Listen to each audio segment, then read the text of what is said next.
Bien, on arrive à la fin de notre TP sur les réseaux. On va voir dans cette dernière partie comment créer des connexions à partir de Python. Donc ça fait suite à tout ce que vous avez vu en termes de modélisation et de simulation de réseau, mais également de ce qu'on avait vu sur les systèmes d'exploitation, à savoir que eh bien, je peux, en tant que programmeur, faire appel à des services du système d'exploitation, et notamment aux services réseau. Donc très simplement, vous allez voir sur Python, à l'aide d'une bibliothèque, on va pouvoir créer des connexions TCP en mode connecté et UDP en mode non connecté.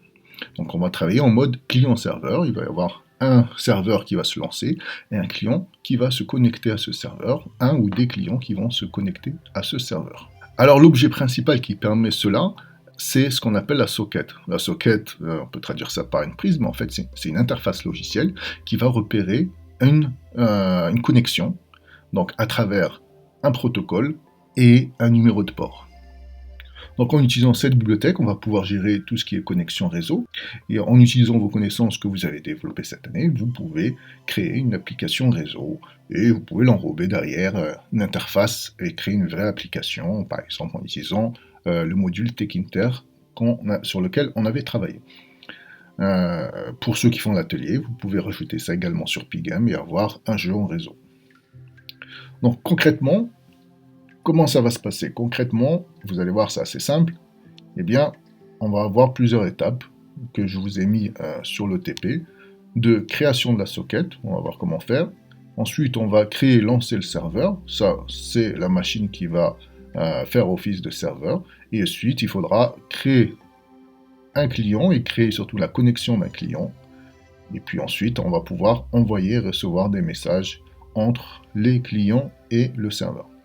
Donc, on va y aller au fur et à mesure, on va suivre l'OTP. Donc, la première question, c'était, je vous demandais de créer deux programmes, un programme serveur et un programme client, qui établissent une connexion TCP entre eux et affichent connexion établie avec les références de la connexion.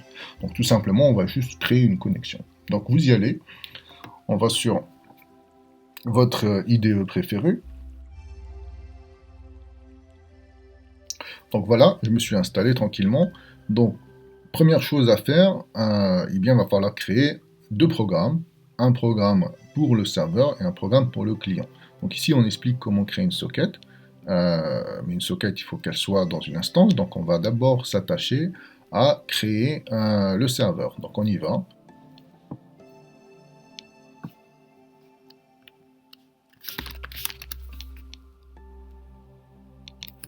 Donc, qu'est-ce que je vais faire ici? Je vais faire la question 13. Je vais la copier. Hop. Donc là, ça va être mon programme serveur. Donc voilà ce que je dois faire. La première chose à faire, donc si je reviens sur mon formulaire, la première chose à faire, et ça va être d'importer la bibliothèque. Donc on importe notre bibliothèque au début de programme. Et maintenant, il va falloir créer une connexion. Pour créer une connexion, vous avez cette instruction clé, de manière générique, je vous l'ai mis ici. Qu'est-ce qu'elle prend en argument? Elle prend en argument deux arguments obligatoires et un optionnel.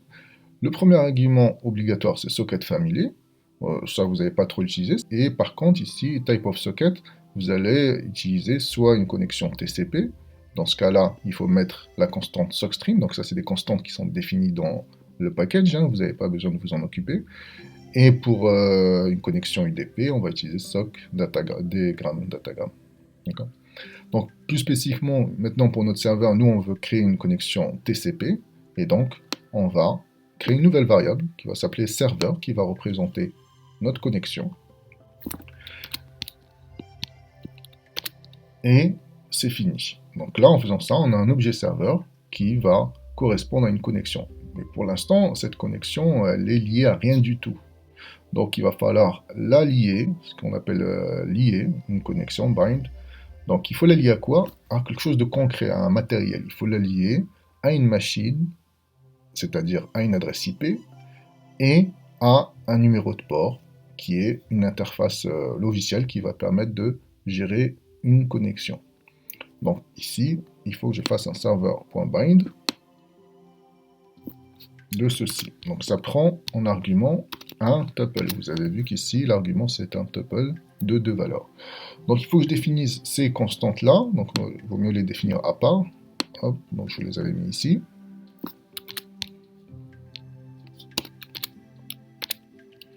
Donc à partir de là, eh bien, je peux exécuter mon serveur. Donc là, je vais lancer une connexion serveur qui ne me sert à rien, mais c'est pas grave, je peux la lancer.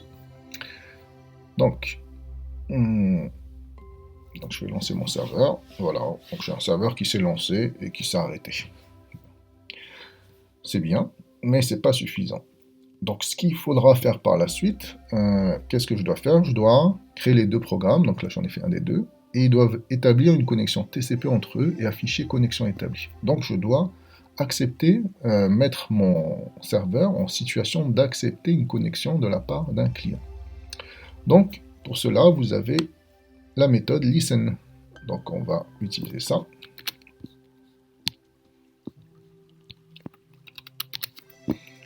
Ici je réexécute. Maintenant, mon serveur est prêt à accepter des connexions clients. J'ai une dernière instruction à lui faire, c'est celle-là. Hop, je copie.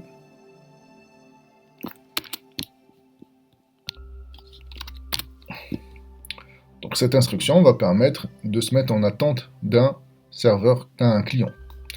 Cette instruction, c'est l'instruction accept. Donc ici, on va bloquer le programme et le serveur va se mettre dans l'attente d'une connexion d'un client. Donc c'est la méthode .accept. Qu'est-ce que renvoie cette méthode? Elle va renvoyer un tuple, et ce tuple il contient deux informations. Une information sur la référence de la connexion et une information sur l'adresse du client. Donc là, j'affecte deux variables pour ma première connexion. Donc pour l'instant, on va s'arrêter là pour le serveur et on va passer au client. Donc je crée un nouveau programme.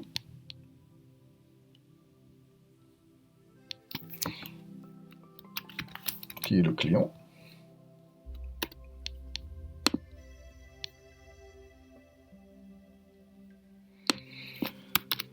Donc, c'est toujours la même question. Donc ici, c'est le programme client. Je vais importer la librairie de la même manière.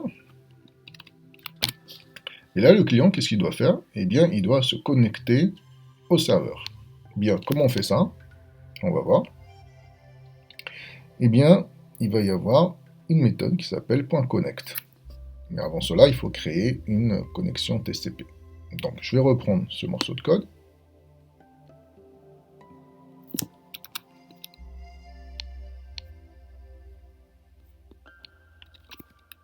Donc voilà, j'ai copié ce morceau de code, j'ai mis le server name à localhost, c'est-à-dire la machine sur laquelle je vais lancer mon programme, et le même numéro de port que sur le serveur. Donc à partir de là, je vais créer une connexion TCP de manière similaire à ce que j'ai fait sur le serveur, mais cette fois-ci, c'est un client, donc il va essayer de se connecter au serveur. Donc ici, il se connecte au serveur. Donc là, on va avoir l'interaction entre le client et le serveur, c'est-à-dire lui, il essaie de se connecter sur cette connexion serveur, et le serveur ici, il est en attente d'une connexion. Donc, si je lance maintenant mon serveur,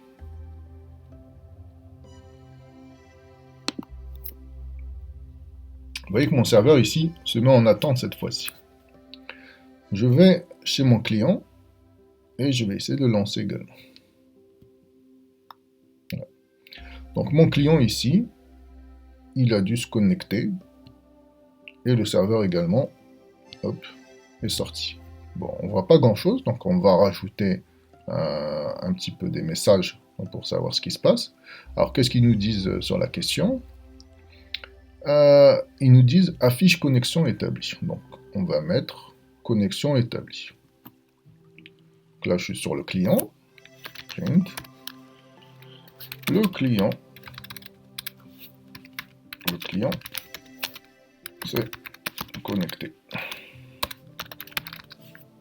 Et sur le serveur, et bien sur le serveur, j'ai récupéré des informations. Donc je vais faire pareil, print, le serveur s'est connecté.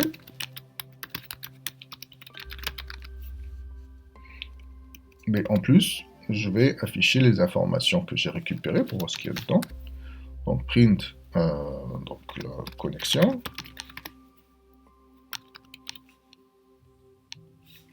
Et je vais printer également l'adresse de la machine. Donc adresse.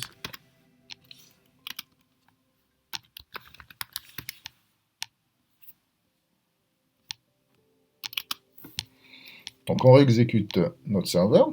Donc il faut exécuter d'abord le serveur, hein, parce que le serveur doit se mettre en attente d'une connexion. Et ensuite, je réexécute mon client.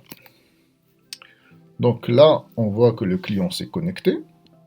Donc voilà, le serveur s'est bien connecté, il m'a bien affiché des informations sur la connexion TCP et sur l'adresse du client, qui est la même machine, puisque moi j'ai lancé le serveur et le client sur la même machine. Bien, eh bien on a fini sur la question 13. Hein. On a bien établi une connexion entre le client et le serveur. Je pourrais, par exemple, lancer 2 clients. Alors peut-être que vous ne travaillez pas sur le même IDE, donc pour lancer plusieurs programmes, il y a plusieurs solutions. Soit vous les lancez à travers l'IDE, il vous permet de le lancer, soit à travers le run, soit en ligne de commande sur le terminal. Sinon, vous pouvez utiliser également l'exécution d'un programme Python en ligne de commande, ou bien vous pouvez utiliser également l'IDE de base qui est idle, sur lequel on a travaillé en tout début d'année. Alors, moi, par exemple, si je veux lancer plusieurs clients, je vais les lancer sur le terminal, parce que là, je peux en lancer a priori qu'un seul. Donc, je commence par relancer le serveur. Voilà. Donc, j'ai un client, bon, je vais le laisser celui-là. Donc, mon serveur ici en attente de connexion. Je vais lancer mon client. Donc, Python client. Donc vous voyez, j'ai un premier client qui s'est connecté, je peux relancer. Et là, ça marche plus. Pourquoi? Parce que le serveur ici, une fois qu'il accepte un client, eh bien, il arrête. Donc il faudrait faire quoi si je veux accepter plusieurs clients? Il faudrait se mettre dans une boucle. Donc ici, il faudrait que je mette ce morceau de code dans une boucle, while true, par exemple, une boucle infinie. Et bien, je vais mettre tout ce paquet d'instructions dans la boucle. Donc là, la différence, c'est quoi? C'est que, eh bien, le serveur va pouvoir accepter plusieurs clients. Il se met en attente successivement de clients. Donc là, si je relance mon serveur, attendez. Voilà. Donc, je relance mon serveur. Donc, mon serveur se met en attente. Je relance mon client. Donc, le client s'est connecté. Si je relance, le client s'est connecté. Je pourrais mettre un identifiant pour savoir de quel client il s'agit. Et côté serveur, donc, on va avoir plusieurs connexions qui se sont établies. Vous avez remarqué que mes deux programmes, je les ai lancés sur la même machine.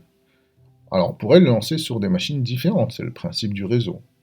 Mais il y a quand même quelques contraintes. Alors, déjà, vous pouvez sans problème les lancer sur deux machines qui sont sur le même sous-réseau. Donc, si vous avez deux ordinateurs dans votre réseau à la maison, vous pouvez faire jouer le rôle du serveur sur une machine et le rôle du client sur une autre machine. Simplement, il faudra faire attention à vos paramètres. C'est-à-dire que le client ici, il faudra mettre dans l'adresse IP du serveur, l'adresse IP de la machine qui héberge le serveur. D'accord? Donc il faudra mettre simplement l'adresse IP de la machine qui héberge le serveur. Okay. Maintenant, si vous voulez faire la même chose, mais sur des machines qui ne sont pas sous le même sous-réseau. Donc vous pouvez le faire entre vous, par exemple. Alors là, c'est un peu plus difficile. Pourquoi? Eh bien, pour une question tout simplement d'adressage. Lorsque vous êtes à la maison, vous êtes sur un adressage privé. La seule adresse publique que vous avez, c'est l'adresse publique de votre routeur, de la sortie de votre routeur vers le réseau. Donc, comme on avait vu sur la simulation, donc Votre routeur a deux interfaces. Il a une interface qui va vers le réseau, donc de votre fournisseur d'accès, qui aura une adresse publique. Et bien cette adresse publique, vous pouvez la pinguer depuis l'extérieur. Par contre, les adresses privées, vous ne pouvez pas les pinguer depuis l'extérieur. Donc si vous voulez faire ça, il faudra faire un peu de configuration réseau, mais ce n'est pas l'objectif ici. Il faudra configurer les routeurs, et si vous êtes intéressé, je vous conseille de voir du côté de NAT, N-A-T, bien. Donc on a terminé sur cette partie-là. Maintenant on va vouloir ajouter, donc on a une connexion, on va pouvoir en faire quelque chose, transmettre des choses. Donc première chose à faire, c'est envoyer des messages. Comment faire pour envoyer des messages? Donc qu'est-ce que j'ai dit ici? On ajoute un envoi de message par le client et sa réception par le serveur et son affichage. Très bien. Donc on va essayer de faire ça. Donc le client doit envoyer un message. Comment faire pour envoyer un message par le client? Donc je repars sur le formulaire. Création, connexion, envoi et réception de message. Très bien. Donc d'abord le client, voilà ce qu'il doit faire. Il doit utiliser la méthode send. Send, donc tout simplement, le client va faire client.send. Quand il va faire client.send, à travers la connexion client, il va envoyer au serveur le message que vous allez mettre en paramètre. Simplement, le message, il faut l'encoder. Pourquoi? Parce que ce qu'on va envoyer, c'est des bytes. Et donc, ici, c'est une chaîne de caractères codée en Unicode. Donc, on va encoder cette chaîne de caractères en bytes à travers la méthode encode. Donc, voilà. Pour envoyer un message, c'est aussi simple que ça. On prend ce morceau de code. Après que le client se soit connecté, eh bien, il va envoyer un message au serveur. Il va dire « Je suis un client ». OK. Maintenant, il faut que le serveur reçoive ce message. Pour que le serveur reçoive le message, il y a également une instruction clé qui est receive. Donc, il y a simplement un paramètre à ajouter qui correspond à la taille d'un buffer. Bon, c'est pas... Et puis, il faut bien sûr décoder le message. Donc, finalement, pour recevoir un message côté serveur, qu'est-ce qu'on fait? Eh bien, on va recevoir le message. Donc, où est-ce que je me place? Je me place dans ma boucle, après les prints. Et ici, je vais mettre, eh bien, un print du message. D'accord? Bon, le print, il va être assez simple pour l'instant.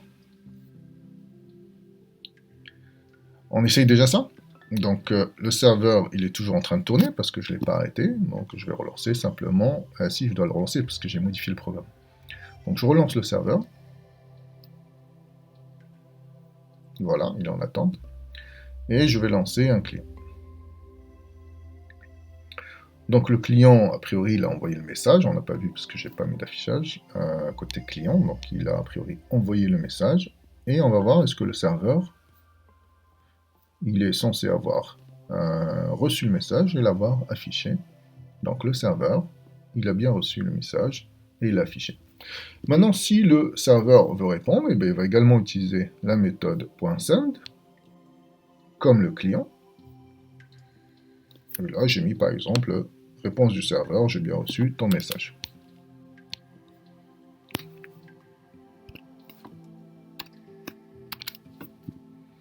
Donc on réessaye ça, je relance mon serveur et je lance mon client.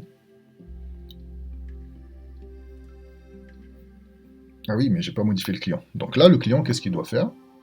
Il doit également se mettre en attente d'un message et l'afficher.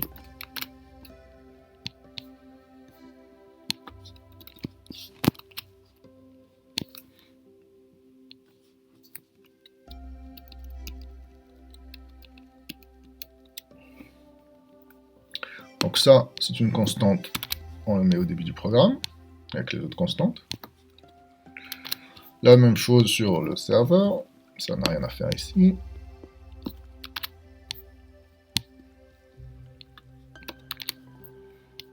Et on relance tout ça. Donc je relance mon serveur, je relance mon client.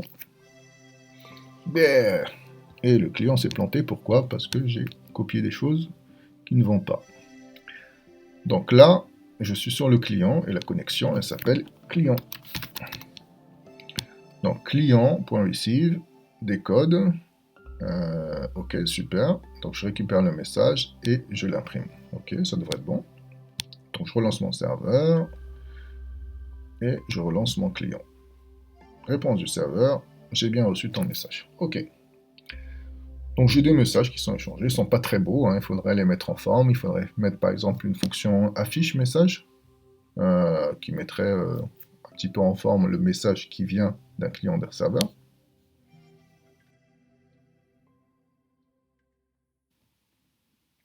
Voilà.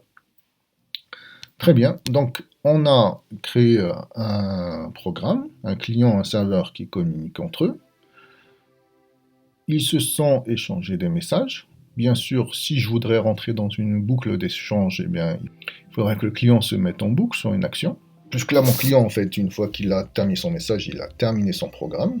Donc s'il y a autre chose à faire, il faudra le mettre en attente, par exemple à travers l'attente de la réception d'un message. Donc imaginez, maintenant que vous voulez faire, je sais pas, un jeu du pendu. Donc vous avez une personne, que ce soit le serveur ou un client, qui va connaître le mot, et un autre qui va jouer. Donc celui qui connaît le mot, il va envoyer l'affichage, donc il va envoyer l'affichage d'un pendu, vierge au départ, et il va le compléter au fur et à mesure du jeu. Et celui qui joue le rôle du client, qu'est-ce qu'il va faire? Il va envoyer à chaque fois une lettre. Donc si la lettre est bonne, on va compléter le mot avec cette lettre. Et si la lettre n'est pas bonne, on va lui envoyer le pendu qui a avancé un petit peu. La même chose, vous pouvez faire un jeu de puissance 4. Donc vous faites un affichage assez simple ici, hein, sur une mise en forme comme ça, avec des traits, etc. Vous voulez faire une application mise en forme de messagerie, vous pouvez tout simplement, à travers Tkinter, mettre en place votre interface, puis les clients peuvent se connecter et communiquer avec une ou plusieurs personnes. Hein. Vous voulez faire un jeu avec Pygame de la même manière, vous pouvez gérer cela à travers ces connexions. J'espère que ça vous a plu. Vous pouvez maintenant laisser libre cours à votre créativité et même si vous ne poursuivez pas la spécialité, vous pouvez toujours partager vos programmes et poser vos questions. Amusez-vous bien!